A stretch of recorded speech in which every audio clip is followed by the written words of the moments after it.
Club आज एक lucky draw का प्रोग्राम यहाँ राजधानी लखनऊ में कर रहा है, तो कैसे ये कंपनी की शुरुआत हुई और अपना क्लब के माध्यम से क्या क्या चीज़ें आप डिस्ट्रीब्यूट कर रहे हैं, क्या पूरा प्लान है? मेरा नाम मनीष है और ये बिज़नेस हमने श्रुति के मैं इस कंपनी का एक सह संस्थापक हूँ। ये हमने श्रुति के साथ स्टार्ट किया था। श्रुति संस्थापक हैं और हम दोनों ने ये करीब 2 से ढाई साल पहले स्टार्ट किया था विद अ क्लियर विज़न कि हम एफएमसीजी सेक्टर में अपने रिटेलर भाइयों को सपोर्ट करेंगे और उनको डिस्ट्रीब्यूशन बढ़ाने में हेल्प करेंगे, उनके सेल्स को, उनके प्रोग्रेशन को ऊपर लाने में हेल्प करेंगे। ये हमने जब हमने स्टार्ट किया था तब सोचा था कि केवल एफएमसीजी, बट धीरे धीरे जब हम कस्टमर वॉइस को देखते हैं तो काफ़ी हमें इंडिकेट करता है कि उनके प्रोग्रेशन को लाने में, उनके प्रोग्रेस को लाने में बहुत अदर कैटेगरी भी है, जैसे ब्यूटी एंड कॉस्मेटिक्स है, जिसको हम उनके वॉइस ऑफ कस्टमर को सुन करके ऊपर ला रहे हैं और जो उनको अच्छी अर्निंग करने में सपोर्ट करेगा। तो ये अपना एक मेजर जो कॉन्सेप्ट है वो कस्टमर का ट्रस्ट अभी तक जो है वो काफ़ी अच्छा है। इसको और स्ट्रांगली ट्रस्ट और कॉन्फिडेंस को बिल्डअप करके थ्रू दिस एक्टिविटी, जिसमें काफ़ी कस्टमर इंगेजमेंट स्ट्रांग रही है, उसको ऊपर लाने की कोशिश है, उनको समझने की कोशिश है और अच्छे तरीके से। मनीष जी, जैसे आपने बताया 2-2.5 साल हो गए हैं, तो अब तक क्या टर्नओवर रहा कंपनी का और उत्तर प्रदेश या और शहरों में कहाँ कहाँ आप हैं? सर, अभी हमारी जो प्रेजेंस है सबसे स्ट्रांगली तो यूपी में है, बिहार में है, झारखंड में है, उत्तराखंड में है और थोड़ा भी हमने हरियाणा में स्टार्ट किया है। ये 5 सिटी हमारा मेजर फोकस है, हिंदी भाषी एरिया। और यहाँ पे हमने करीब, आप पकड़ लीजिए, हमने जब स्टार्ट किया था इनिशियल 6 महीने अगर मैं बोलूँ तो हमने करीब 7 करोड़ के आसपास का बिज़नेस क्लोज़ किया था। द सेकेंड फाइनेंशियल ईयर हमने 7 टाइम्स उसको ग्रो किया from the first financial year. और थर्ड फाइनेंशियल ईयर हमने जो फाइनेंशियल अभी 31 मार्च को ख़त्म हुआ, उसको हमने 7 times on the second year achievement पे ग्रो करके ख़त्म किया। So it is more than 300 crore plus in this year. सबसे बड़ा प्राइस है कि हम एक टाटा पंच कार दे रहे हैं। इसके अलावा हम फर्स्ट प्राइस हमारा टाटा पंच का एक कार है। इसके अलावा हम हर अपने वेयर हाउस में जो यूपी में है वहाँ पे एक मोटरसाइकिल और एक टीवी, और उसके अलावा भी कई cash prices, power banks and ऐसे अन्य चीज़ें दे रहे हैं जी। बेसिकली देखिए, आप जितना अपना क्लब से खरीद रहे थे उसके हिसाब से कूपन्स दिए गए हैं। अब ये कूपन्स को हम एक लकी ड्रॉ करेंगे एंड लकी ड्रॉ में इट विल कम आउट कि जो वो नंबर निकालेंगे उनको ये प्राइजेस मिलेंगे। श्रुति जी, विजन कैसे आया, कैसे आपने सोचा कि अपना क्लब होना चाहिए और इस तरह से जो जनरल मर्चेंट्स हैं, शॉपकीपर्स हैं, उन तक जाएंगे आप? जी, देखिए, मेरा ओरिजिन ये है कि मतलब मेरे पेरेंट्स विलेजेस से थे, वो विलेज से शहर तक आए एजुकेशन के बलबूते पे। अब मैं अपनी फैमिली को तरक्की पे ले जाना चाहती थी। ये जो तरक्की का एक कॉन्सेप्ट है वही अपना क्लब का विजन है। हम चाहते हैं कि इंडिया में जो छोटे रिटेलर्स हैं, छोटे एंटरप्रेन्योर्स हैं, उनको एक बड़े प्लेटफॉर्म पे बिना किसी डर के सबके साथ कम्पीट करने का एंड ग्रो करने का मौका मिले।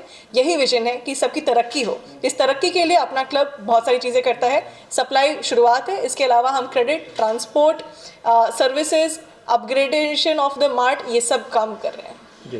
श्रुति जी, एक जो जनरल एक मर्चेंट है, एक आम दुकानदार है, वो क्यों आपके ऊपर भरोसा करे? जी, बहुत ही अच्छा क्वेश्चन आपने पूछा। देखिए, यहाँ पे जो छोटे प्लेयर्स होते हैं उनको एक बार्गेनिंग पावर नहीं मिलता है एंड उनके साथ एक इकोनॉमिक बेसिस पे कंपनीज बेस्ट सर्विस नहीं दे पाती हैं। जब हम सब एक साथ मिल जाते हैं, एक की जगह 10, 10 की जगह 100 शॉपकीपर्स एक साथ डिलीवरी ले रहे हैं, एक साथ नए आर्टिकल्स का डिमांड जनरेट कर रहे हैं, तो ब्रांड्स के लिए भी आसान हो जाता है, वो और कस्टमर्स को चॉइस दे सकते हैं। रिटेलर्स के लिए आसान हो जाता है, वो ज़्यादा कमा सकते हैं। तो हमारा एक एक टेक्नोलॉजी प्लेटफॉर्म की तरफ एक विजन है कि सबको एक करके उनके कॉस्ट रिड्यूस करके उनका इनकम बढ़ाया जाए। कहेंगे अपना क्लब का आज प्रोग्राम है, लकी ड्रॉ है, कई सारे विनर्स हैं, लखनऊ है, यहाँ क्या कहना चाहिए? सबसे पहले तो बहुत बहुत धन्यवाद आप सभी को, आप सभी यहाँ आए, और साथ ही साथ श्रुति जी को, मनीष जी को भी बहुत बहुत धन्यवाद जिन्होंने मुझे यहाँ पे इनवाइट किया। अपना क्लब लकी ड्रॉ आज ये जो इवेंट है इसमें मुझे इनवाइट किया, बहुत बहुत धन्यवाद। और मुझे भी नहीं पता कि इसमें पहला विनर कौन होगा, दूसरा कौन होगा और किसको क्या मिलने वाला है, ये मुझे भी नहीं पता। तो लेट्स सी, देखते हैं किसको क्या मिलता है। और इस इवेंट का हिस्सा मुझे बहुत अच्छा लग रहा है, और इसलिए ज़्यादा अच्छा लग रहा है क्योंकि श्रुति जी फाउंडर है। तो कहते हैं ना कि एक लड़की को अगर हिम्मत मिलती है, अगर आप हिम्मत देते हैं तो उसको आगे बढ़ने से कोई नहीं रोक सकता। संजना जी, आपके लिए कहा जाता है कि सादगी से आपने जो है वो भोजपुरी इंडस्ट्री में तहलका मचा दिया, तो ये जर्नी कैसी रही और क्या आगे प्रोग्राम्स हैं?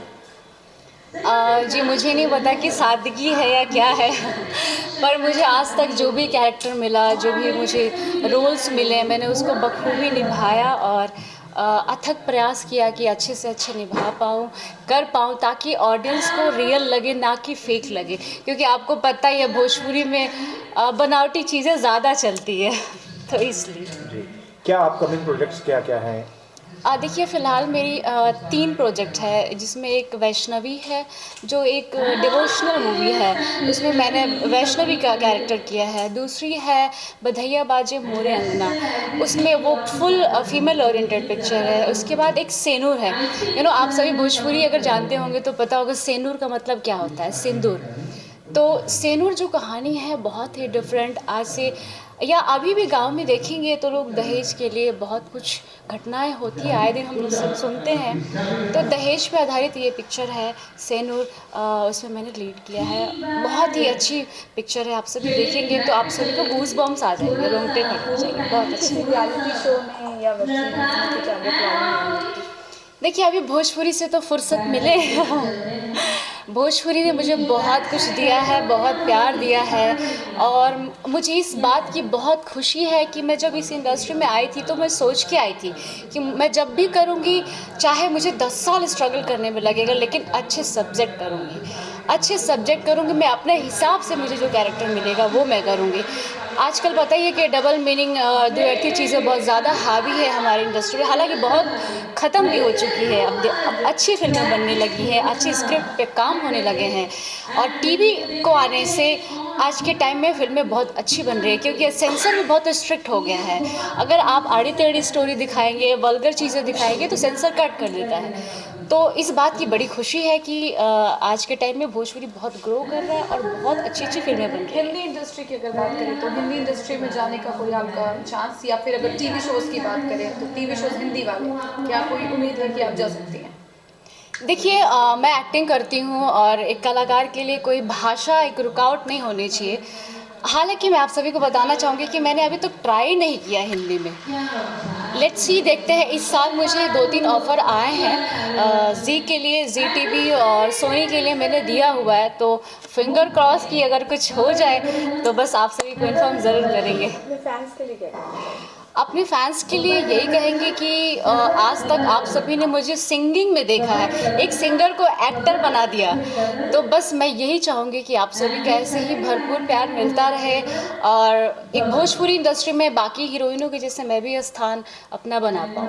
Thank you.